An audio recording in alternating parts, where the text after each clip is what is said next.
This is gonna be my first proper pull. Let's go. Oh my God. Oh my God.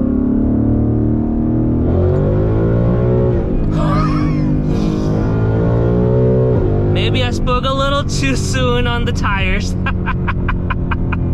What is up, guys? Welcome to another video. Today I am very excited because we finally have the green light or a thumbs up from our tuner that the E85 is good to go on my 2019 Mustang GT. So I've done the data logging, I've sent it to them, and Lund Racing is always so responsive, so they got back to me within 24 hours and they said everything looks good on the data log. Matter of fact, the first data log I sent to them, I actually forgot to take the traction control off, so they're like, it doesn't look good because it's cutting timing, and I got worried for a little bit. But then I told them, like, hey, the traction control was on. I was like, yeah, you definitely want to turn it off because it's pulling the timing around 7,000 RPM or so. So I sent another data log within an hour or so. I got a response back, and they were like, yep, everything looks good. It's not pulling the timing, so it's seeing about 29 degrees of timing on E85. And I asked them what I was seeing on 93 octane tune. So they said with the 93, I was seeing about 22, 23 degrees of timing. So it's definitely improved a little bit. Now, those of you who are new to the channel, who don't know what's been done to the car performance-wise, it's pretty much a tune-only car. I do have the Corsa catback and a Canon drop-in filter, but both of those mods don't really add much to the power. So for all intents and purposes, no long tube headers, no nothing. It's just a tune-only car. So 93 octane, I was pretty impressed with what it got me, but I'm curious to see what the difference is going to be with the E85. So let's go out on the road. I've got my GoPro, so we're going to get some POV driving in it right now. Start her up.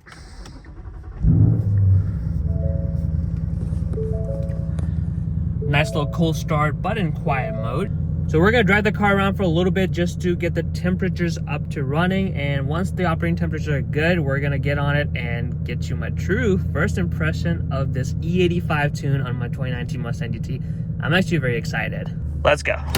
All right, guys, so we're out on the road with the GoPro setup. Right now we're just in normal mode, and we're gonna put it in sport mode, but we'll leave the traction control on for a couple of the pulls and then we'll turn it off. That way the tires kind of get warmed up, and then we'll kind of get on it to really see what the true power difference is, because I think without this tune, before the data logging, I could do it without the traction control being off and it would pull just fine. But I know when I was data logging and with the E85, it was kind of got a little squirrely, so we don't want to do that. So let's go ahead and warm up the tires first, and then we're going to go ahead and do that. Traction control off, and then do proper pulls. But I'm going to put it in sport mode so that at least it's fun to drive.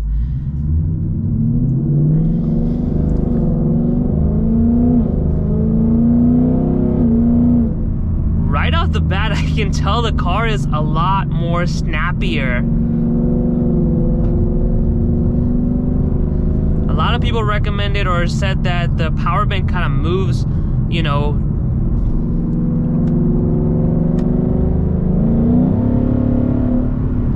The Tesla just wants to come in without the indicator.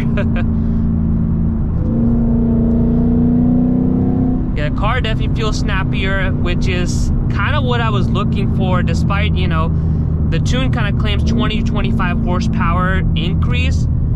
But I was really hoping to move the power down a little bit down, because then I can experience the power while daily driving the car. As we know, the Coyotes love to rev up, and it's like 7,000. Really, after 4,500 or 4,000 is when they really wake up. So let's give a U-turn so we can get in a little bit. Oh my God. I can already tell this is gonna be great. I haven't even gotten on it, and I can already tell this is gonna be great. Let's do a U-turn and do a mini pull with the traction control on.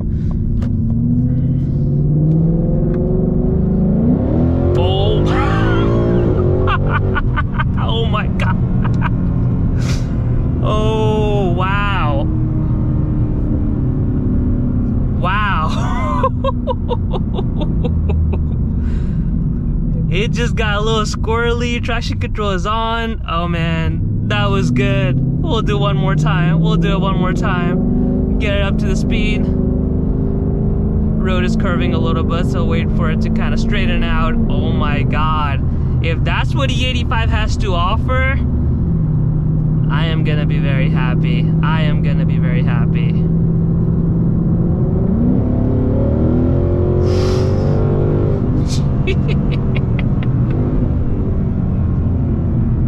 Oh my God. Like around 3,500 RPM or so, it just pulls. And I'll be honest with you guys, like a 20-25 horsepower increase, I did not think I was gonna be able to feel that. But the car just wants to pull. We're going to get a proper one in because that is gonna get me addicted real quick.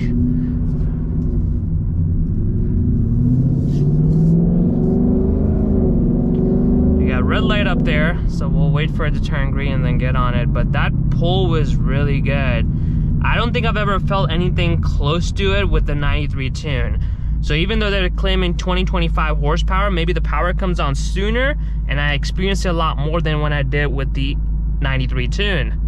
And mind you, this was just in sport mode, just getting on the gas where it downshift to second gear and then went on.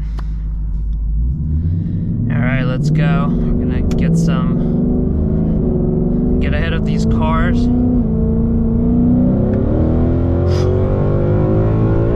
Oh my God, even the third gear is just such a strong pull. Oh, this E85 is no joke. All the hype, everyone who said you need to get E85 on these Gen 3 Coyotes was not lying, because this is the move. The car pulls so effortlessly, and like I said, just even driving around, I can feel the power is coming out a lot sooner than it did with the 93 octane because of timing increase, which makes this, even if you're daily driving the car and not flooring it like I am right now, you're enjoying this car. Like the pull that I just did over there, that was not a full throttle pull, and it just pulls so strong in third gear, it was ridiculous. I'm gonna pedal shift down to second gear and then see what it gets me. And that is, again, with the traction control on. I don't see it pulling timing because I don't feel like the RPMs are kind of stopping.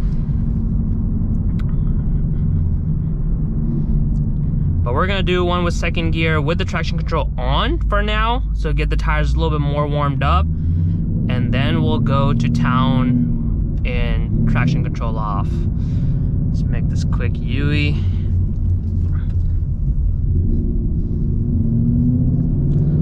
We're in second gear now, traction control on, and let's send it.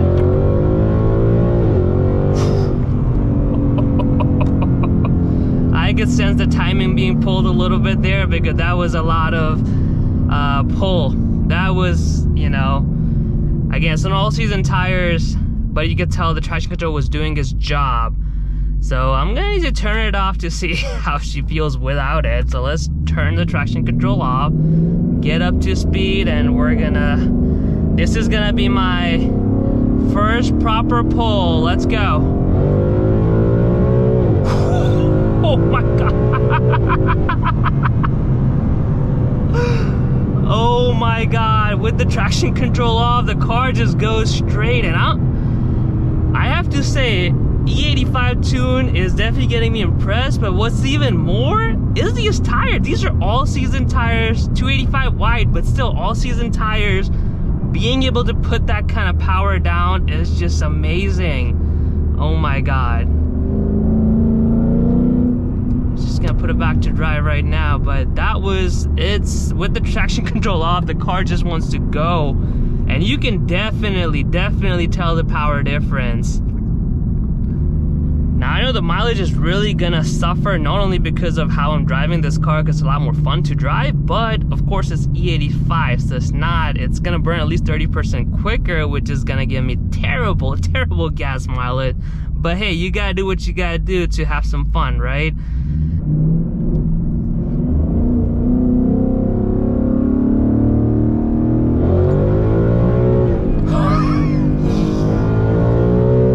Maybe I spoke a little too soon on the tires. Yeah, maybe I spoke a little too soon on the tires. These tires are gonna need some upgrade.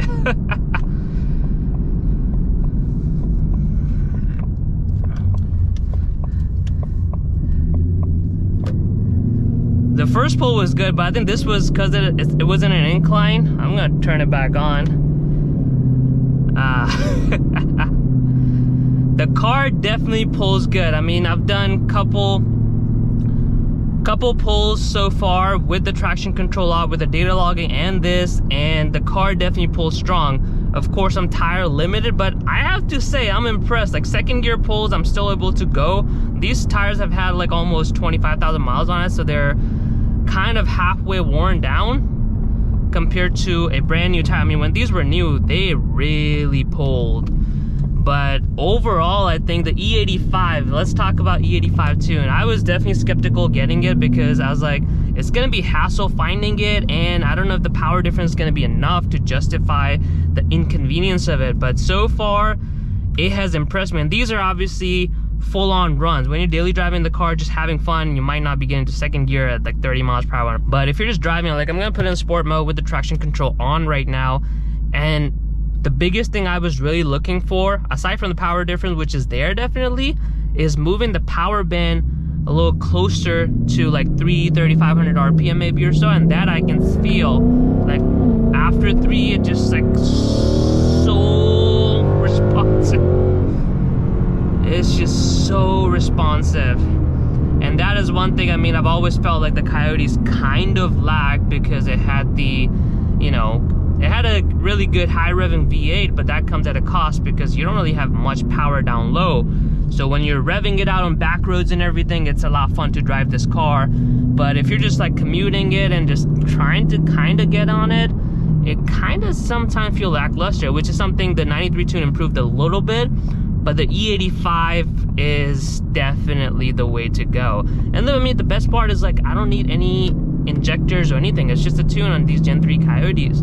And to me, that just makes the car a lot more fun to drive. Just daily driving the car in sport mode, getting a little bit throttle and getting it going is a lot more fun to drive. And if you want to go all crazy, put into second gear, even first gear, and slam it, it's gonna go. And I mean, the traction control off, if you have good tires, you're not gonna have this issue. But the way it pulls, I don't know, it's hard to describe because I know when I spoke to Lund Racing, they said it's gonna be only like about 20 to 25 horsepower difference compared to the 93 tune. And to me, I was like, it's not gonna be enough of a difference because 20 horsepower difference in a 460 horsepower car is not much. But trust me when I say that, it is worth it. Not only for those power gain, because it pulls strong, but not only does it pull strong, the power band has moved a little bit down, which means you kind of get into the power band closer to 3,000 RPM or so, and makes the car a lot more snappier, a lot more livelier to drive, which to me is the biggest pro you can get out of these Coyote motors. So first impression of these E85 tune has definitely won me over. I was definitely skeptical, but it has won me over. I mean, this car is just amazing. Now I'm kind of considering, I don't know if I should, I wasn't gonna go full NA route, but now I'm considering if the long tube headers are gonna be worth it, because that's what the power gain for those are, like about 25 to 30 horsepower if you have E85. And I was like, before that, 25 to 30 horsepower wasn't like enough to me. But given how this feels, 25 on top of it is gonna be even more insane. So that kind of got me questioning a little bit. Maybe I'll go long tube headers. I do know if I do go the boost route, which is what I really, really want to do, I am gonna need some long tube headers or, you know, competition only off-road headers to avoid any issues with the engine. But of course, what's been stopping me if I don't go the boost route is the E85 was like $250 to get this tune and get that power increase, versus long tube headers like close to $2,000 when it's all said and done with installation stuff. Oh my God, this car is just, even like a partial throttle pull, you can tell the difference. The car just wants to move really fast.